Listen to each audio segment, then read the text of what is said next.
My name is Ben Upton. Again, I live in Nashville, Tennessee. I've really worked in this business. You know, listening to Hannah yesterday talk, you know, the why behind what you do, you know, it's changed over the years. I really love helping families, and I think each one of us in the room probably enjoy that aspect. But I'll tell you what else I love is I love seeing our team succeed. I love seeing a new counselor come in and make a good income. I love to see them put away money for college funds. I love to see them change their lives. And so that's a lot of my why. And so when we talk through this, you know, the tough thing is you're going to hear a lot of stuff you already know, but maybe you forgot about, or maybe you just hadn't quite refined it in a way that's duplicatable. So I like to start off by showing you my baby picture. Cindy mentioned I was a Marine Corps veteran. Started off early, got my good tattoo going, one arm push-ups, right? So when you think about reinvention and resolve, what does it really mean? How many of you have ever wanted to reinvent yourself?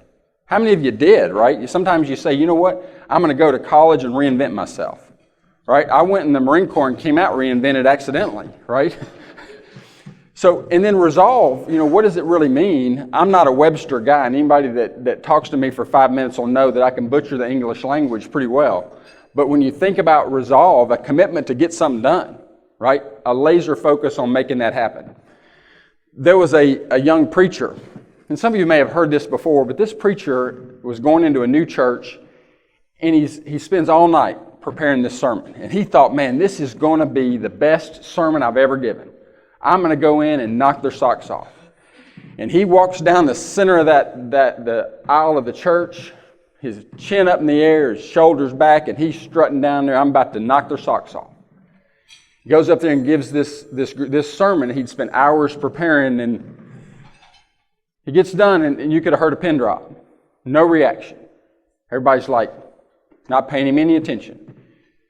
So he comes off the pulpit, and shoulders kind of slumped, his head's down, kind of dragging his feet, and this lady grabs him by the elbow and says, you know, if you think about it, young man, if you'd gone up like you came down, you'd have come down like you went up. So think about our mindset. You know, our attitude has a lot to do with our success. When we go into something, think about what's happening between our ears. We really, Neil and I with my goat, we're just talking about what happens between our ears. On the golf course, it's really dangerous. In life, it's even more dangerous. You know, what kind of conversations are we happening with ourselves? We've all been through a lot the last year and a half, right? It's not the time to panic, right? It's been frustrating. But if it wasn't the pandemic, wouldn't it be something else? What's the next event on the horizon, right? We've been through a lot in this industry, and many of you have been through, you know, quite a bit of depressions in our economy, right? So it's always going to be something.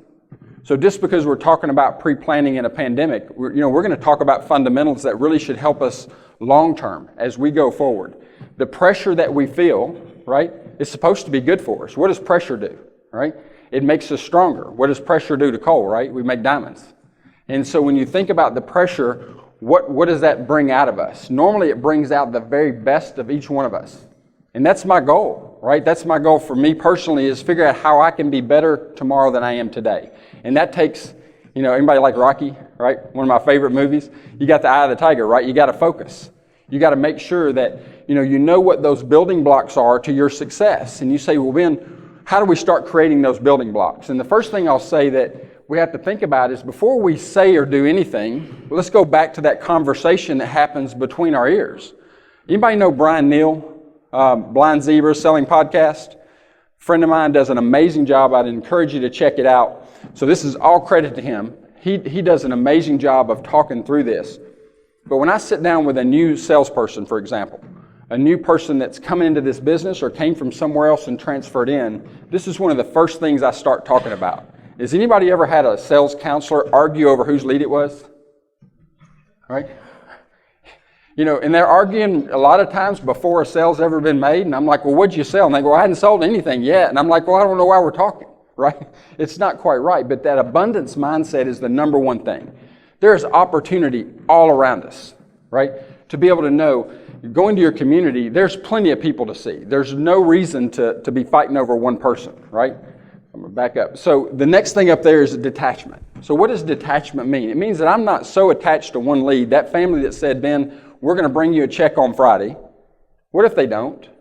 What should I keep doing as a counselor?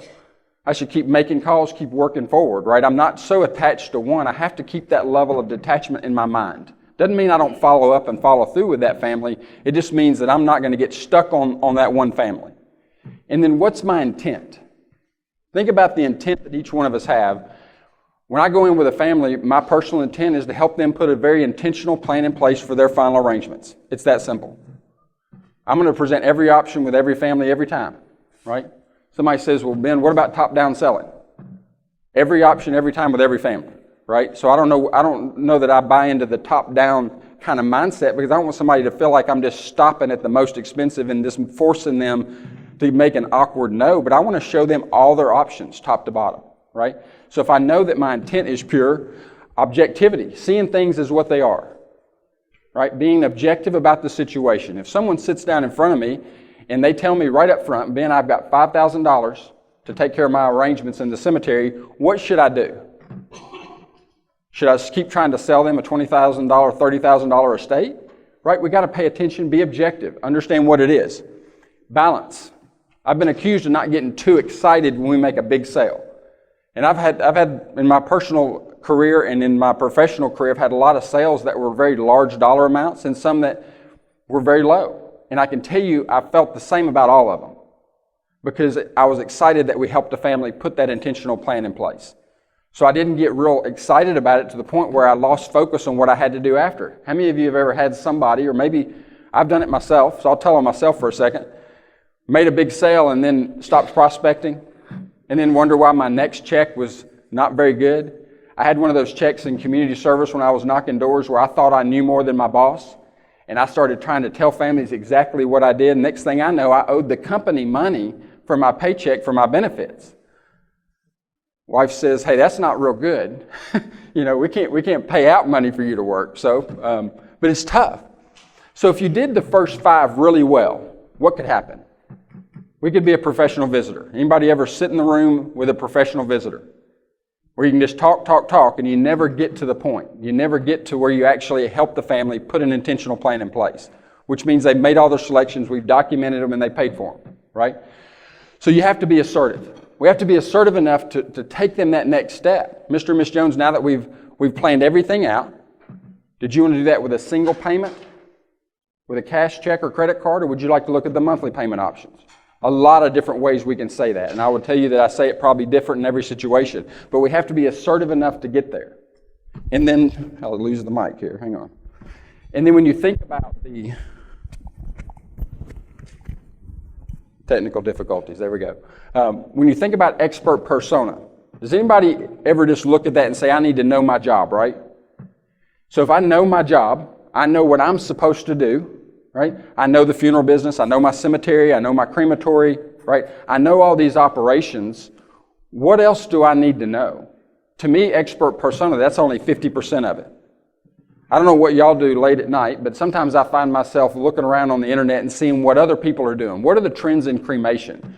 What are families that are retiring now facing? If you've ever Googled, what are 65-year-olds retiring facing in today's economy? And you get millions of results. I think part of what we have to do is be an expert not only at what we do, but at what they're going through. The better I can relate and understand what they're experiencing, right, the more that I'm going to be able to help them. And the last one is to be authentic. And I think that's pretty easy for all of us, right? Be ourselves.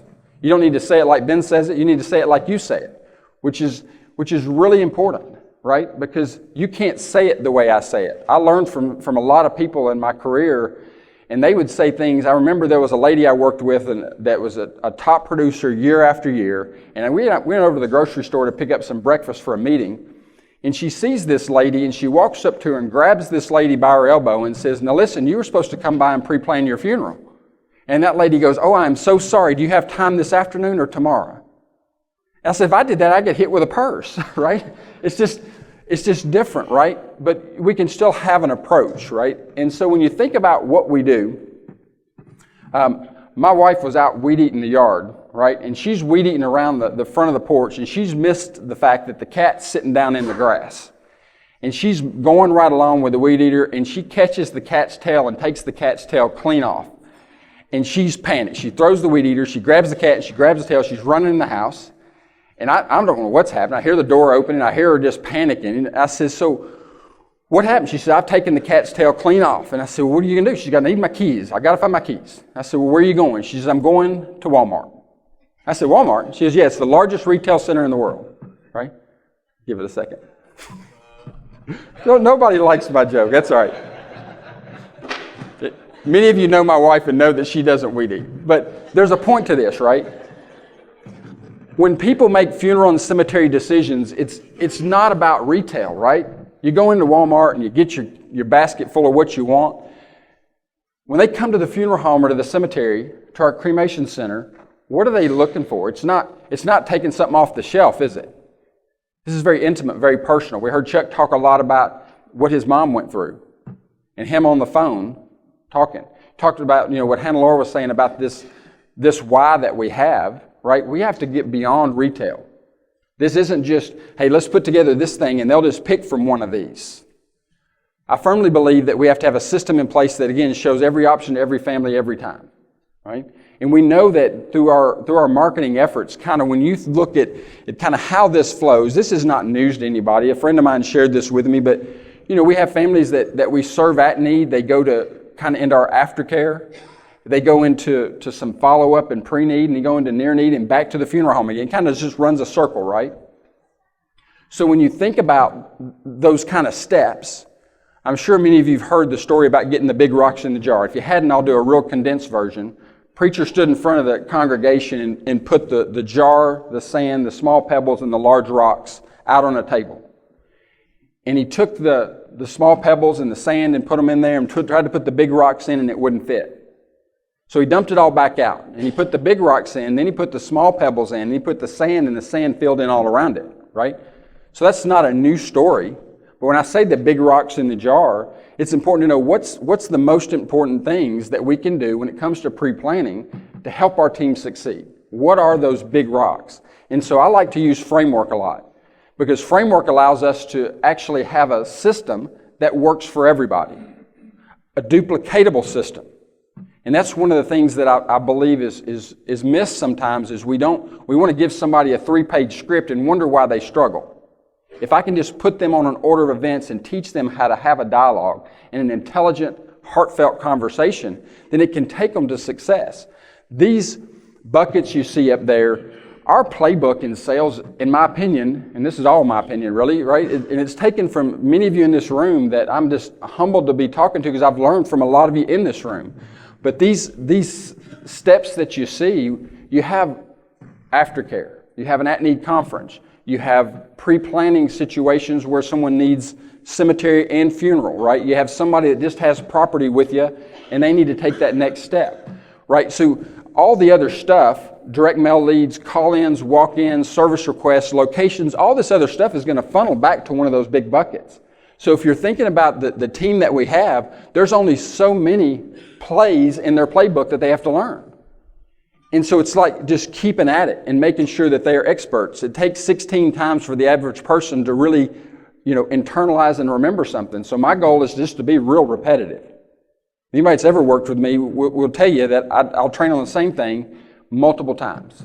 I asked a question the other day in a meeting, and I said, so how many trainings have you been through this year? And you know how many they told me? 0. And I said, the sales team that I'm responsible for has been through at least 16 trainings this year. It's constant, right? And it helps keep me sharp. I like to go in a room and show them how to do it. If they don't know how, all right, let's go see the family. I'm not going to talk about what we're going to do. I'm going to go show them how to do it. Getting in, we get into this for our sales leaders in the room or those that hope to be sales leaders. One of the things I say is we're not desk jockeys. Our job is to be in there. Get in there. If they don't know how to do it, show them how to do it. And then make them do it for you, right? So the next few minutes, I'm going to cover some stuff really fast. So you got to put on your track shoes for a second. But when you think about an AtNeed Conference, and there's a point to all this, that the normal AtNeed Conference, has a preparation piece. I did a training last week about preparing for and conducting an AtNeed arrangement. And this was a 2-hour training. You say, well, Ben, that's a long time just to train on that. It wasn't long enough, I can tell you, because there's so many components to preparing for a family to come in. Most of it is reviewing what the family has or doesn't have, right? Making sure we have every bit of paperwork we can ready for that family to be able to move forward. To make sure we understand where their property is if they already own property, making sure it's flagged in our cemetery, right? These are all things that we all know very well. You think about the relationship with our funeral director. If we've got a family service counselor and a funeral director working together to serve this family, have they had a conversation prior to walking in that room? Do they understand that relationship? I've always looked at it that as a family service counselor in a room, I got a lampshade on, right? I'll speak when spoken to, I'll offer my condolences, but the funeral director takes the lead, right, in that conference, and then I can fill in where it's needed if I'm asked a question, right? But it's that partnership that makes it so strong. But preparing for that family requires a conversation. When I'm in that room, what happens? I need to make sure that I review what the family has and congratulate them on what they've done in advance. Y'all done a really good thing. It's made things so much easier today, right? Am I prepared to give the family a cemetery tour with every single family, whether they already have spaces or not? Why is that important? Things have changed in your cemetery, have they not? Don't you have more things to offer? Show them around. Even if it's just on the way to where their spaces are, show them the other options and opportunities that they have. So what's the goal of a family service counselor in an AtNeed conference? So think about that. You say, well, Ben, it's to sell a memorial. It's to sell spaces. And you may do some of those things, but my goal is to make sure that 100% of those counselors in a room set an aftercare with the family 3 to 5 days after the service. Call it 10 days, call it 2, whatever's best for you. That's not really the point. The point is that their goal in there is to set an aftercare so that they can go out and meet with those families. And then they go out and do the aftercare. What's the framework to doing an aftercare? There's a lot of steps they can go through, but providing something of value. Grief materials, things to do, checklist. There is so much that they need to do in the weeks and months ahead that we can help them and be that resource to them. That continued care that they get after a burial is just critical to that family's healing long term. So if we're not doing aftercare, how do we expect to grow sales? The number one lead source we have, to me, in our business is families we serve. They trusted us already once. Why wouldn't they trust us again? It's up to us to keep that business or lose that business. So then we lead into pre-planning. What does the pre-planning conference look like? When you think about that framework, when I sit down with a family, what's my goal? My goal is to warm up with them, right? Get to know them a little bit, put them at ease, because they don't want to talk about death and dying, right? Does anybody in the room really want to talk about their own death, right? We're not afraid to talk about it, but it's not a pleasant thought. I'm going to be gone, right? So when you think about the steps that we go through, I want to warm up with a family. I want to understand what made them decide to meet with me. I like to find out their why. What's the reason? Mr. and Miss Jones, a lot of families, will look around on the internet, right? But that's as far as they get. They might even call the funeral home and ask a couple of questions, and they hang up as fast as they can because they don't really want to talk about it. But what made you decide to meet with me today? What was the most important reason? And I don't leave that question until I know, fully what the reason was. Think about their mindset. Well, I've been driving by here for 30 years. Well, what made today the day to stop by? I just want to understand it a little bit so that I can help them. And then I'm going to have a systematic way that I go through and provide value. A lot of us use some sort of planning guide to start that conversation. So walking through those steps, taking what happens if I'm gone, and it puts value on the planning process. And then I can go through and provide the services that match, right? My goal is to find out what they want, turn that into a number on an agreement, right? It's that simple. And then get them to understand the benefits of doing it ahead of time and paying for it. So I went through all that fast, and we could really, as you probably know, for many of you in this room, you do this every single day, you train this all the time. We could spend 2 or 3 hours on each of those segments, right? But what happened when the pandemic happened, right?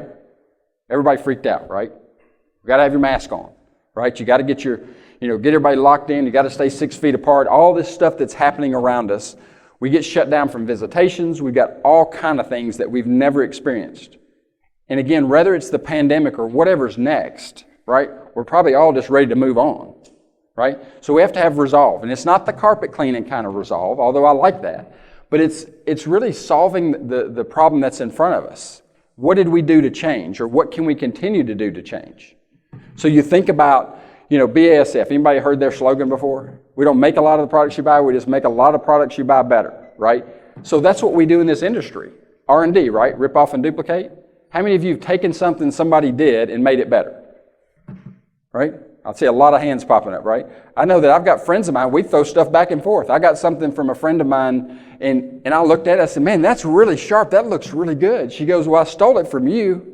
I'd forgotten, right? But she made it that much better. That's what this is about, lifting each other up. So we do have to make things better, right? But we don't grow when things are easy. Fair seas don't make great captains. Because we've been through this, we're that much stronger, we're that much better. But things are always going to change. This is the most heartbreaking change that I've ever seen. Sugar is not good for us. It's not the diet tip. You think that they expected sugar to be like, let's not have sugar, let's cut sugar out of our diet? I mean, I love black licorice jelly beans, don't I, Cindy? So when it comes to not getting candy, right, we have to move on. Just like all of our stuff changed. But the proof's in the pudding. You say, well, Ben, this is all good. But there's no proof.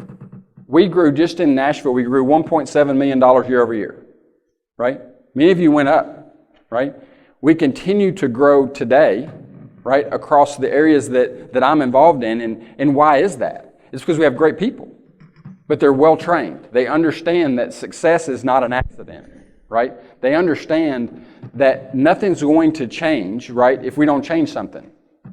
So we have to go through and start thinking about change. We have to get ideas out of our people. And that just requires us to start thinking through what's the next process. So when you think about how the phone call itself changed, anybody have teams that prospect? Get on the phones, you're saying, we need to have call nights, we need to make phone calls, we need to set appointments. If we don't set appointments, we have no one to see, right? The phone will not dial itself. But what's the conversation like now? You know, Mr. and Miss Jones, you know, when I'm talking to them on the phone and I offer an appointment, we can set a time to meet on Tuesday or Thursday at 2, which is better for you, right? Mornings or afternoons. I'm always going to give 2 options. We've all heard that for years. But what happens when they say, well, I'm not comfortable meeting, right? I'm not comfortable coming in. Well, we could actually come to the privacy of your own home. Well, I'm not comfortable with you coming to my home either. What do we say next? I want to have a virtual appointment. Families don't understand that. It's scary. They don't know. But I can say, do you have access to a computer at your home with internet? Right? Or a tablet. And I just say, that's great. We can still have an appointment. And you stay in your place. I'll stay at the funeral home.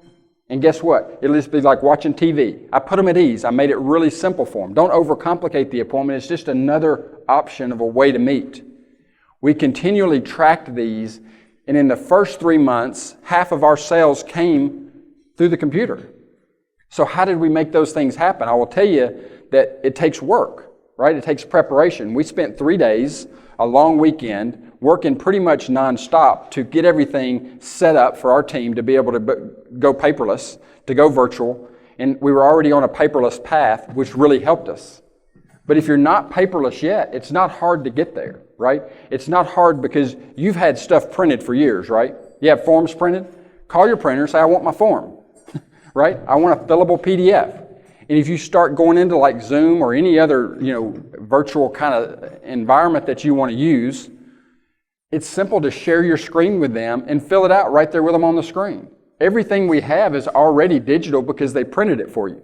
So it's not difficult. So if I encourage you to start offering to meet with families with your computer screen, hopefully it's a lot better looking than that bald guy, right? But it's not overly difficult. Offering these options to families and giving them a way to set an appointment with you, right? Anybody have a CRM in the room? Some kind of CRM? Most everybody? Did your CRM offer options to send out an appointment link to families? That's something you can look into. Make it as easy as possible for them to be able to meet. We met with families that we would have never met with and it wasn't because of the pandemic. It's because they understood we were doing these virtual appointments now. And I had a friend of mine who called me who's a lawyer south of Nashville, and his brother lives up in northern Washington. And he said, hey, if you can do that, we can finally get mom's arrangements done. That had nothing to do with the pandemic, right? It had to do with the vehicle we had to now take better care of our families. And so part of offering these is getting creative. Many of you have gotten creative with your services, having drive-through visitations, right? Having services that they can pull in through. I was driving down the road and there's an area north of Nashville in Gallatin. We used to have this big drive-in theater. And I'm driving down the road And I said, hey, it was a new person. I said, that's where the drive-in used to be. And I said, you know what, we need to do a drive-in. We can't do a dine and learn because all the restaurants are closed, but can we do a drive-in and learn? Has anybody ever tried it? I'll tell you all the good and bad we did. I tried to use an AM radio because I didn't really know exactly how I was going to get the sound to come through as we're talking. But you got a parking lot full of people. I got an AM radio, which again, find another way. I'm no AM radio expert. I'm pretty good at it now. But luckily, one of the guys that pulled in had an AM radio in his car, and he's like telling me how to do it. So it worked out. But part of the interaction, it was really fun. We delivered with a mask and with gloves, a box of Chick-fil-A, took it to the car.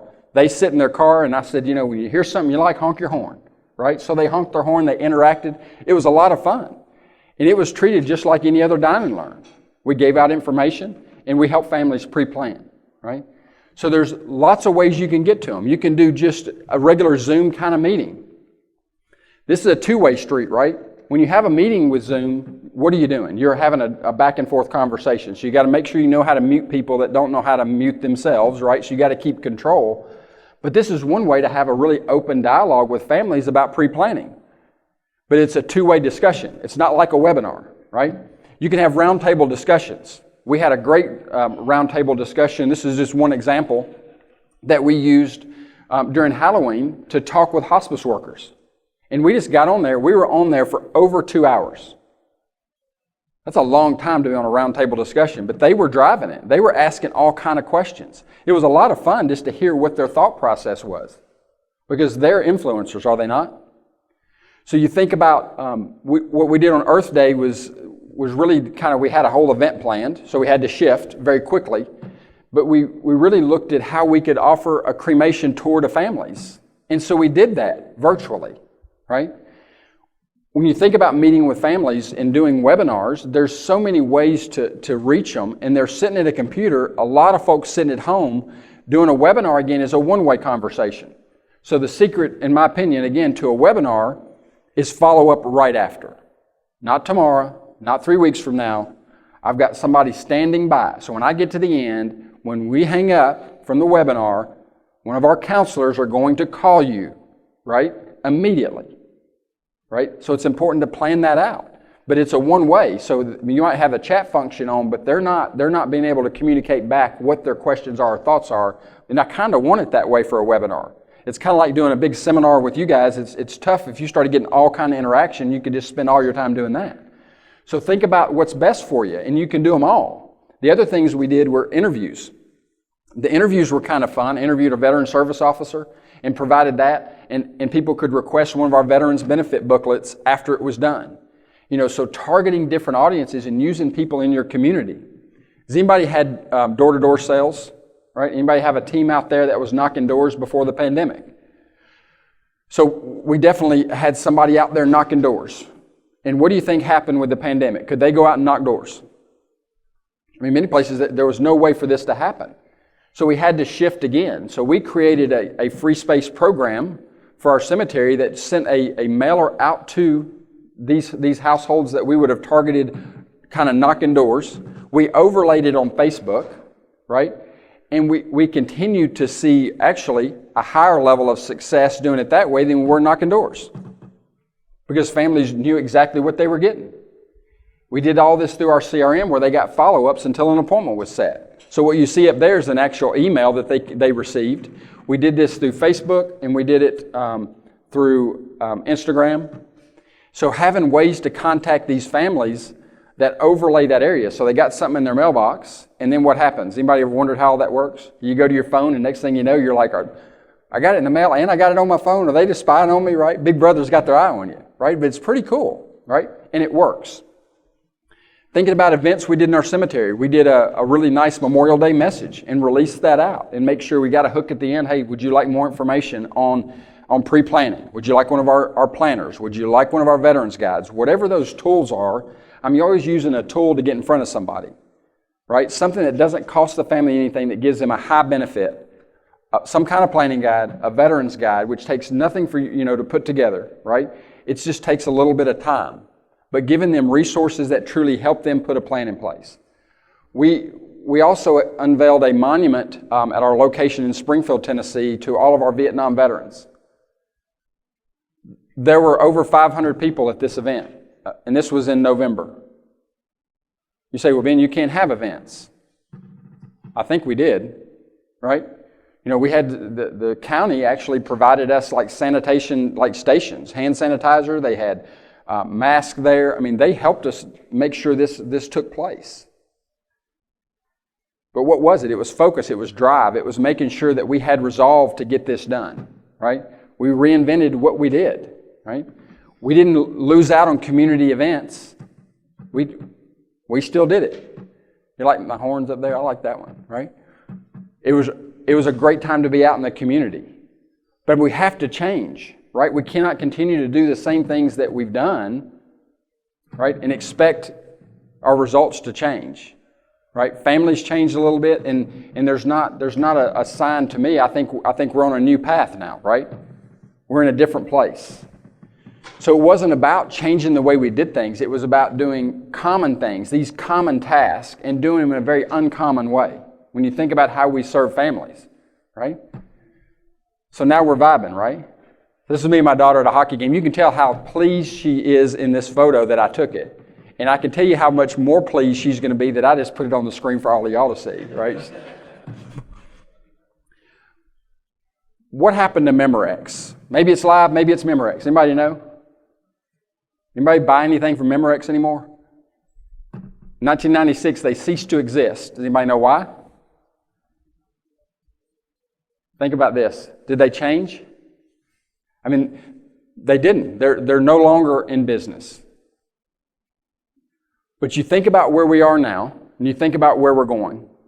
You Pulp Fiction fans, one of my favorite movies. But there is no new normal, right?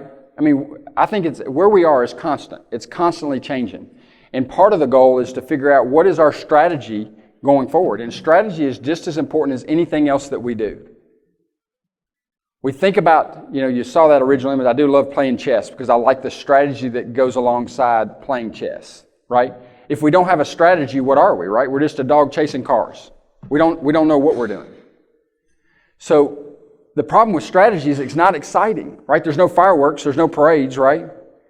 But if you think a plan out and you think it all the way through, what happens, right? I love it when a plan comes together because that is what's critical for all of us. We get the opportunity to see that plan come to fruition. So it's important that in putting a plan together, humility to me is the number one leadership trait. There's so many other things, but if I came to one of you and I said, hey, tell me a little bit about how y'all do pre-need arrangements. And every time you said something, I said, oh, we do that, or we do that. How quick before you just stopped talking to me?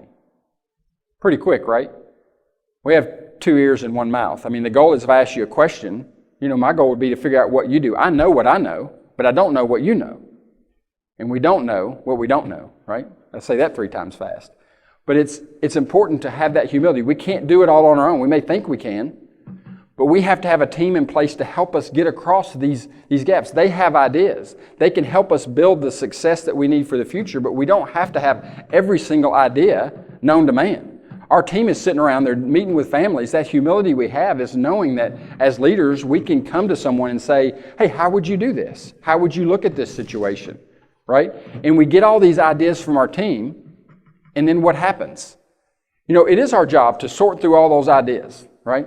And not like me trying to do laundry. The first time I ever did laundry, y'all know I threw it all in the washer, right? All the colors and all that, and then everything, all the white shirts turned pink, and that's not the way you do it. But our job as leaders is to do what? Is to take all these ideas and sort through it. And to make sure that they understand that, right? We're going to get all the ideas together, and then we're going to pick the best idea, the biggest rock in the jar, and that's what we're going to focus on, right? It's serving families, right? How do we do that, right? You think about the expectations we have. Once we decide that, how do we make those expectations clear to our team? To me, the second leadership quality that we have to have is the ability to communicate. If we don't speak out our expectations, how do they know what we're thinking, right? They can't read our mind. Because imagine our counselors and our team, they're sitting there and they hear me, having these conversations, but I don't ever convey to them what path we're really on. So they see that glimmer of hope out in the future only to find out the light at the end of the tunnel is a train. Because we didn't communicate. because we didn't say, hey, here's clearly what my vision is, right? And then taking that vision and understanding how to take that vision and create execution behind it. I'm a big fan of extreme ownership, if any of you have ever read any of Jocko and Leif Babin's books, but prioritize and execute. You know, we've collaborated with our team. We got a plan in place. We sorted through the best idea. We put the big rock in the jar and we decided, you know what? Here's the most important thing we're going to do. And then we're going to drive results. We're going to make sure that holding our team accountable, we're not softies, are we? Right? Some people say, well, I don't like holding people accountable. Does anybody like doing it? Right? Some of you might. It's empowering, though. It's empowering if we go to our team and they understand. You know, if I sit down with someone on our team, and I've done this with every salesperson I've ever worked with. Anybody ever done an income goal forecaster with your sales team? Right? In some form or fashion. Right? I sit down with them day one and figure out what they want to make. Somebody says, well, Ben, what's the quota? I don't do quota. I don't really care about quota. I know we've got to hit numbers. Right? We're all realists with that. But what matters is what that counselor needs to make. And I'm going to drive everything toward their income, down to the smallest thing. What do they need to do on a daily basis to be successful? And if it's X in appointments, if that's the number that jives with them, or if it's so many presentations a day, right, I hold them accountable to that element, right? That's critical. And they appreciate it. When they go on a call night and they haven't set 5 appointments or 3 appointments or whatever number it is they need to set, and they start to leave, what do you say? You already got your 3 or 5? Right?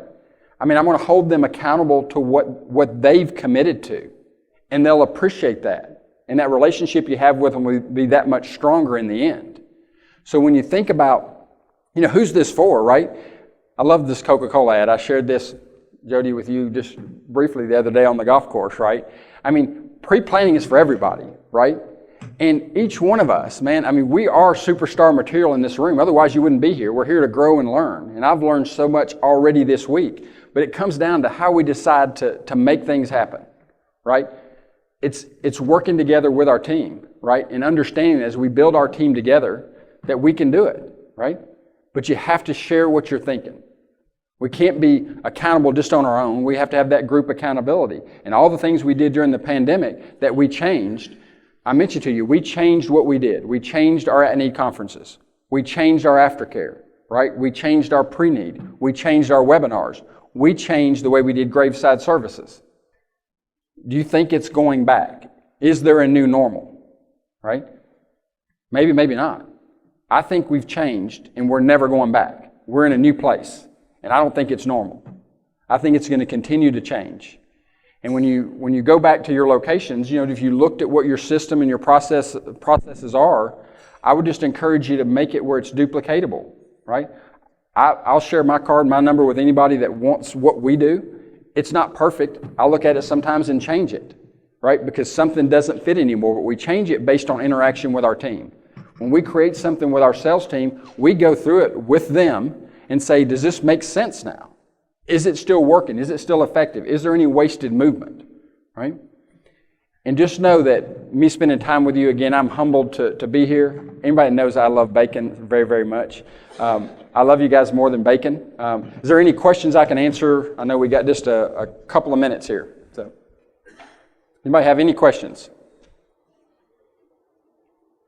All right. Very good. Thank you all for your time. Yep.